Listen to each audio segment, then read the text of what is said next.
ಇನ್ನೇನು ಹೊಸ ವರ್ಷ ಬಂದೇ ಬಿಡ್ತೀವೋ. ನ್ಯೂ ಇಯರ್ ಸೆಲೆಬ್ರೇಷನ್ಗೆ ಕ್ಷಣಗಣನೆ ಸ್ಟಾರ್ಟ್ ಆಗಿದೆ. ಐಟಿ ಸಿಟಿಯಾದ್ಯಂತ 10,000 CCTV ಕ್ಯಾಮೆರಾಗಳಿರುತ್ತೆ.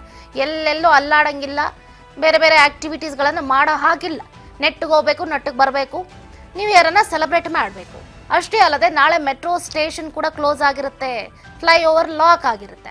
ಯಾವುದೇ ರೀತಿಯಾದಂಥ ಅಹಿತಕರ ಘಟನೆ ನಡೆಯದಂತೆ ಹೈ ಅಲರ್ಟ್ ಅನ್ನ ಘೋಷಣೆ ಮಾಡಲಾಗಿದೆ. ರೂಲ್ಸ್ ಬ್ರೇಕ್ ಏನಾದರೂ ಮಾಡಿದ್ರೆ DCM DKಶ ಈಗಾಗಲೇ ವಾರ್ನ್ ಮಾಡಿಬಿಟ್ಟಿದ್ದಾರೆ.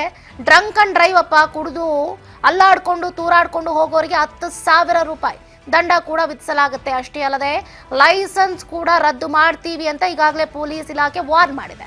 ಅಷ್ಟೇ ಅಲ್ಲದೆ ಇದರ ನಡುವೆ 10,000 CCTV ಕ್ಯಾಮ್ರಾಗಳು ಕೂಡ ಇರುತ್ತೆ. ಅದರ ಕಣ್ಗಾವಲಿನಲ್ಲಿ ಇರ್ತೀರಿ. IT ಸಿಟಿಯ ಜನರು ಬಹಳ ಹುಷಾರಾಗಿರ್ಬೇಕಾಗುತ್ತೆ. ಪೊಲೀಸ್ ಇಲಾಖೆ ಪಾಲಿಕೆ ಅಗತ್ಯ ಮುನ್ನೆಚ್ಚರಿಕಾ ಕ್ರಮವನ್ನ ನೀಡಿದೆ. ಸೂಚನಾ ಫಲಕ ಇದ್ದಲ್ಲೇ ಡ್ರಾಪ್ ಅಂಡ್ ಪಿಕಪ್ ಕೂಡ ಇರುತ್ತೆ ಅಂತ DK ಹೇಳಿಕೆಯನ್ನು ಕೊಟ್ಟಿದ್ದಾರೆ. ಓಕೆ, ಎಲ್ಲರಿಗೂ ಕೂಡ ಹೊಸ ವರ್ಷ ಒಳ್ಳೆಯದಾಗಲಿ. ಹೊಸ ವರ್ಷ 2025 ಒಂದು ಉತ್ತಮವಾದಂಥ ವರ್ಷ ಆಗಲಿ ರಾಜ್ಯದ ಜನತೆಗೆ. ನಾನು ನಾಳೆ ಎಲ್ಲರೂ ಕೂಡ ನನಗೆ ವಿಶ್ ಮಾಡಕ್ಕೆ ಬರೋರು, ಅಭಿನಂದನೆ ಸಲ್ಲಿಸೋರು ಎಲ್ಲ ನಾನು ಕೇಳ್ಕೊಳ್ತಾ ಇದ್ದೀನಿ. ಯಾರು ಬರಕ್ಕೆ ಹೋಗ್ಬೇಡಿ. 3ನೇ ತಾರೀಕು ರಾತ್ರಿ ನಾನು ಬರ್ತೀನಿ. ಅಲ್ಲಿವರೆಗೂ ನಾನು ಯಾರ ಕೈಗೂ ಸಿಗೋದಿಲ್ಲ. ಎಲ್ಲ ನನ್ನ ಅಭಿಮಾನಿಗಳಿಗೆ, ಮಿತ್ರಗಳಿಗೆ, ಅಧಿಕಾರಿಗಳಿಗೆ, ಸ್ನೇಹಿತರಿಗೆ ಎಲ್ಲರಿಗೂ ಕೂಡ ಮನವಿ ಮಾಡ್ಕೊಳ್ತಾ ಇದ್ದೀನಿ.